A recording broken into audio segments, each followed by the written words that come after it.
Hey everybody, this is Coach B. I am so pleasured and honored and excited and overjoyed to be talking with Alexandra Michalowski for the very first time.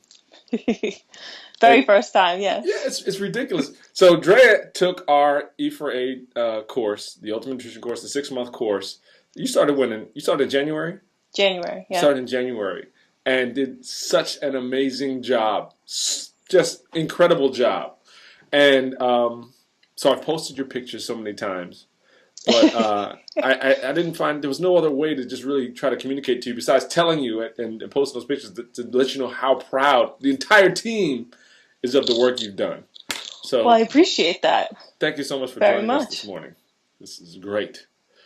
So tell us a little about yourself, because the people watching have never heard from you. You and I have never actually spoken before.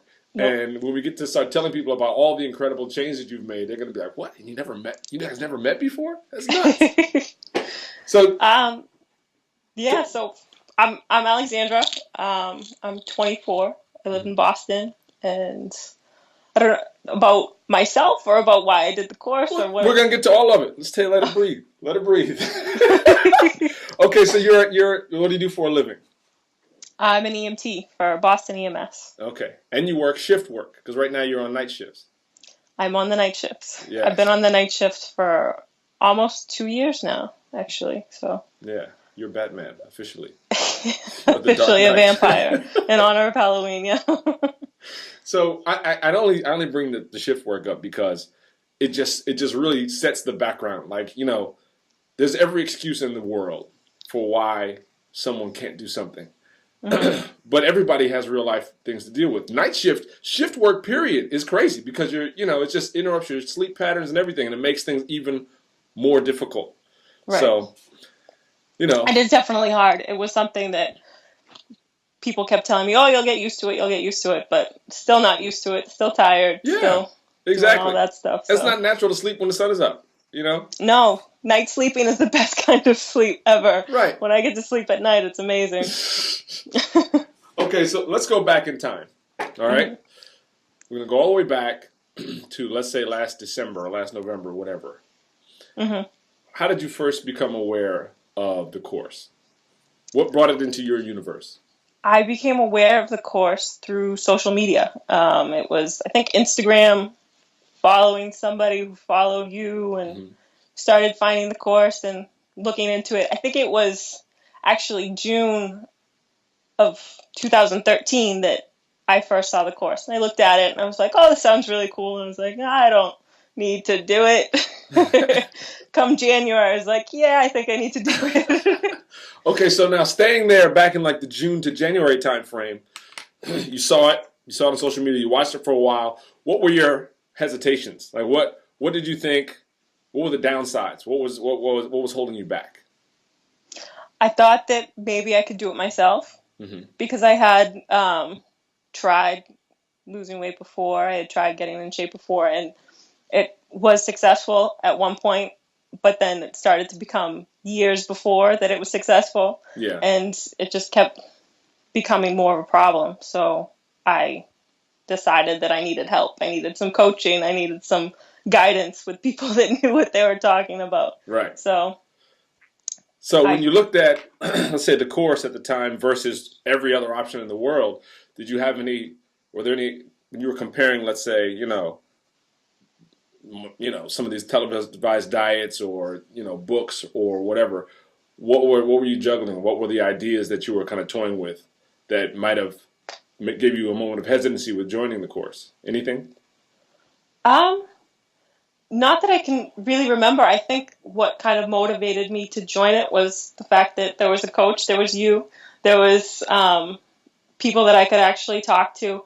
I didn't really think that I had the time or the desire to go to something close to me in person. So the online aspect of it really worked. Okay. And it just, I don't know, it Okay. sounded like it clicked. Good. Now I'm going to ask you some sensitive questions, and Okay. you could tell me no. Okay. Can't hurt my feelings. I'm good. All Okay. right. Are you comfortable sharing the weight that you walked in the door when you started the course in January? In January, I was 220 pounds, and I'm 5'8". Okay, 5'8", 220. I think it was 220, or it was somewhere between 220 and 230. There was a point where I was up to 230, Okay. Now, when you which was joined, horrible. you were 5'8", 230, 220. Okay. Hmm. You knew you needed help, you wanted help, and you joined the course at that point. Hmm. Also, there's so much we have to talk about. Yeah. I know. It's been months. Yeah. You live at home. Hmm. You don't live by yourself. So there's other people No. live in your house. And so now you're facing making a change that you're sharing a kitchen. Yes. Who else lives in your house? A kitchen that was part of the problem. When I graduated from college, I moved back home. So I live with my parents, my sister, and my dog. Okay. Okay. So Um, you don't have control, 100% control of what's in the fridge, what's in the. no. And I only bring this up because it's so great because again, like the shift work thing, it's like there's no excuse. You've done Yeah. it. You know Yep. what I mean? You faced And it. You knocked it down. Now, okay, let's talk about the emotion. You're 220, 230. You just mhm. joined this course. It's January. And we ask you, one of the first things we ask you to do is to pull out the camera and take take before pictures Uh-huh. in like swimwear. Now everybody feels a certain way about this, and I just want to really just touch on it for a second because every single person feels this way. Everybody has a hesitancy. Talk about how that felt. Like what were your apprehensions? What did you think? I I figured that was coming, but I was like, oh God, now do I really have to do this? Do I really have to have somebody take a picture of me? Do I really have to like look at the measurements? Do I really have to do this? Mm-hmm. I really had to do it. Yeah, But I mean, I still don't like looking at those pictures, but I don't look like that anymore. exactly. So, Exactly. I always tell people, those before pictures, everybody says the same thing. I have to kick people's chairs. Like, you haven't done it yet. Get it done. You've already started things. Get it done. I don't want to do it. I feel so bad. Like, everybody feels apprehensive. But I feel apprehensive about it. But they're mhm. the gift that keep on giving once you move from there. You don't live there anymore. You've moved. Nope. You've changed neighborhoods. You're looking back. Far from that. Yeah, Right. far from it. Exactly. Exactly. Okay. So, then the class begins. And we start making changes. Hmm. We have 12 habits. You know them probably by heart. You probably got them written on your phone, on your wall. You probably got them inscribed in your mind. What was your Yes. favorite habit? My favorite? That's a hard question. Okay, what was your Um, what's the first one that comes to mind? Start there. Slow down Slow down. was the first one. Okay, we're going to share that with people. I normally don't like sharing the habits because I need people to experience for themselves. But for the sake of this and because you have made such incredible progress, share what is slow down. Tell us about it. Slow down is to make sure that you're eating your food, like actually eating it, tasting it, Right. taking your time with it so that you realize how much you're eating. You realize your body gets a chance to realize when you're actually full and you're not shoveling stuff in your mouth and you realize like, later, oh God, I'm so full. Like at Right. Thanksgiving, I'm so full. So why that habit in particular? Why is that one important to you? I didn't realize how fast I ate. I didn't think that I ate really quickly in comparison to other members of my family or groups of my friends. I didn't think that I really ate that quickly. But when I started to practice the habit, it became very apparent that I was shoveling food in my mouth and that it made a huge difference that I really did not need to eat as much food as I was eating. Right. And it made a big difference. Yeah. Good. It's funny because there's so many. Okay, number one, there's so much information on nutrition in the marketplace. When you say, I didn't think I need to eat as much food, I agree. But then also, I can hear people in the back of my mind saying, oh, that course is about eating less food. And the truth is, I don't know what your truth was, but what I typically find is that at the end of the day, people end up eating more food, but not in one sitting. How do you see that? How do you eat now differently, volume-wise, than when you did before the course? I think I eat more. Yeah. Actually, even with that, yeah, I definitely eat more. Right. I wake up, whatever the time is that I wake up from my sleep, because it changes. But I wake up, I eat. A few hours later, I have some sort of snack or another small meal or something. A few hours after that, I eat much more often. Yeah. Yeah. But it's what I'm eating that is is the change. So you're doing incredible stuff. I saw your frittata with the kale goat cheese frittata. that's another thing about being in my house. I had, I think, like 1 or 2 pieces of that, and it was gone. Right. What's funny about that though is that early off, you would say, I'm making this food, and the guys are bringing Chinese food in here, and they're bringing other stuff in here, and it's distracting me, and they're talking about the food I'm making. Now, this much time later, you're making food, and they're eating your food before you can even get to it. Yeah.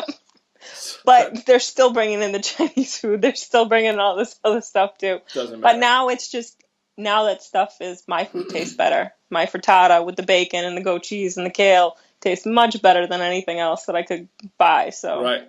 I like that. I'm telling you, another thing that you and I have been going back and forth about is, number one, the impact of your friends and family on your change efforts. But then one of the things that we didn't talk about as much is the impact of your change effort on your friends and family. So you focus on you, but over time, they're getting a residual benefit. And even if they showed you resistance all this time, and that's fine, that's natural, that's going to happen, you have no idea the huge amount of change that you're making in their lives right now just by making that frittata and making it delicious. See, if it didn't taste good, they wouldn't eat it. But it tastes good, and it's full of good stuff. So the fact that they're eating it, you're making a difference. They're going to be just subconsciously a little more open to better, higher quality food. Number one, because you made it delicious. And you made it delicious because of experimentation. You did the reps, you did the practice. You made it, and then you experimented. You changed a little bit. You made it a little better. So, super proud of you. That's another huge change, because I couldn't really cook before this course. Like, I could make some things, I could work my way around the kitchen, but this course has definitely taught me how to cook. There's some delicious things coming out of that kitchen. I love it. And I'm glad that it's kind of making some changes too. That they're following along slowly, but they're sort of following along. Right. Now, also, one of the big changes that you've made that I've noticed is it's not just what you're cooking or how you're cooking, it's what you're cooking. So you're sourcing your food from different places than you probably were before the course. Yeah. I see you going. Go ahead and share. Where are you going to get your foods these days? Whole Foods, and then there's it's a local store called City Feed. They have like more local meats and vegetables and produce and stuff. So. And you spent some time at the farmer's market as well. Yep. I think I remember. A few times. You brought some scallops back, and I did, but it's a farm that's actually very close to my house. It's Allendale Farm. That I drive by it all the time, but I never would stop in. Finally, I stopped in, and it just so happened to be the day that they had the fresh fish vendor come in. Right. And that was some delicious food that I got that day. That's fantastic. So now, you started out at 220, 230, 220, 5'8". You joined the course, you're an EMT, you work night shifts, you have challenges at home because of the families that sharing the kitchen, all that stuff. And then we fast forward. Let's fast forward 6 months. Let's fast forward 10 months to today. Okay?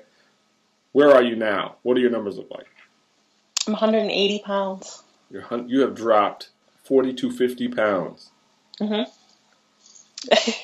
assume you're still 5'8". My boyfriend I'm still 5'8". That hasn't changed, not yet. My boyfriend pointed that out to me the other day. And it seems like a crazy number. Yeah. But it's kind of all retrospect now. Yeah. So. What does he say? How has he been in this whole process? He's been supportive. And then he's been a little bit, not supportive with bringing, cupcakes to dessert after dinner and things like that. Right. But for the most part, yeah, he's been really supportive. We go to the gym together, and that's great. He's on it with me, so. That's necessary. I mean, just some level of alignment is going to make things go a lot smoother. So that's a big deal. Huge deal. Has he been eating your food as well? Yes. And before he wouldn't. This is what I mean by I've definitely become a better cook, because before he would always be the one that was cooking if we had food together. But now he admitted that my steak is better than his now. That's great. He didn't want to admit it, but he had to admit it. Right. So. Now, have you noticed any changes in his weight, his body composition at all? A little bit. He was always in shape anyway, Mm-hmm. and he hasn't necessarily gone along with all of the habits. I've tried to like give him a little nudge here and there, but Right. there's been some changes. There's See, been some definite changes. hey, look, you beat him at the steak. You're winning. You're winning. Your stock I is think like, so. it was here, your stock is now here. Yes. She can cook a steak. That's Good great. steak. So, I know that Coach Mia and Coach Donovan are going to be watching this. hmm And I want to make sure I give you the opportunity to say anything to them, because I think they're incredible. And I love the fact that you're interacting with them as well. So, you have any message for them? Just thank you. Coach Mia, thank you. You've been kicking my butt in the gym. I've cursed you a few times probably in the gym trying to get your workouts done. Yes. And Coach Donovan, all of your advice so far has been very helpful. Yeah. Both of you. Thank you. It's a big deal. And what about, I know you've got a friend who just joined the course. So Yes. for people who, what do you tell people? Because we haven't even talked about like your clothes. We've talked about it online. We haven't talked about it here. Mm-hmm. Your clothes size. Okay, when you first came in, what were you size-wise? Do you know? I was pretty bad with that. Mhm. Mostly, I think, because I've said like online that I just didn't like shopping. Right. Shopping was not something that I liked. But I think my pant size was somewhere around like 14 Mm-hmm. or maybe even 16. I'm not sure. And I know you said that you're scared to buy new clothes now because you're still shrinking. No, I bought a pair of jeans and I think they were like a size 30 or 32. Mm-hmm. I can't remember, but they don't fit. So now I bought them like it's probably 2 months ago now, and they just either have to wear them with a belt or not at all. So Right. Yeah. buying more jeans and going to spend the money on the clothes that I want is just like, okay, well, in a month they're not gonna fit, so let's wait. Right. Eddie Murphy was in The Nutty Professor when he turned into Sherman Klump. He got in the mirror. Not Sherman Klump. Sherman Klump was the big version. When he turned into Buddy Love, he got in the mirror and said, "Spandex, all spandex." That I think is gonna be the way to go. Yeah. Until Might have had a point. Exactly. So I just wanted to make sure that I told you I'm super proud of you. I've said it 10 times to you online. I think keep that saying it's fine. yeah, just as a coach, the idea of inventing this program was about regular people, and it was about helping people just to achieve more happiness. And I just love what you've done. I love what you're still doing. I love who you are, and how you're impacting the people around you. So, thank you. Thank you. It's a big deal. Thank you. So, do you have any words for people who are thinking about or sitting on the sidelines? What would you say to them about joining the course? I think that it's definitely worth it. It's definitely worth the time. It's definitely worth the effort. And if you're thinking about it, you're going to be thinking about it in 6 months. You're going to be thinking about it in a year. So just do it now, because once you start working on it, it gets better. Excellent.